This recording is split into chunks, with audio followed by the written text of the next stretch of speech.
ఆడలేక మధ్యలో ఓడు అన్నట్టుగా కాంగ్రెస్ వాళ్ళు ప్రతిపక్ష పార్టీల మీద బురజల్లే ప్రయత్నం చేస్తున్నారు.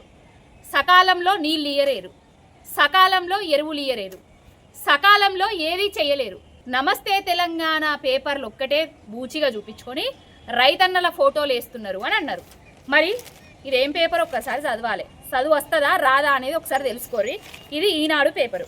ఇది యూరియా కొరత కోసం చిగురు మామిడి మండల కేంద్రంలో బారులు తీరిన రైతన్నలు. ఇక్కడ యూరియా అందించడంలో రాష్ట్ర ప్రభుత్వం విఫలమనేసి తిమ్మాపూర్ల రైతన్నలు రోడ్ల మీద కూర్చున్నారు. మరి ఇక్కడ మన వరంగల్లా యూరియా కోసం రోడ్డెక్కిన రైతన్న, అధికారి కాళ్ళు మొక్కుతున్న రైతన్నలు. ఇక్కడ అసలు 10 ఏళ్ల కేసీఆర్ గారి పాలనల గుండెల మీద చేతులేసుకొని పడుకున్నారు.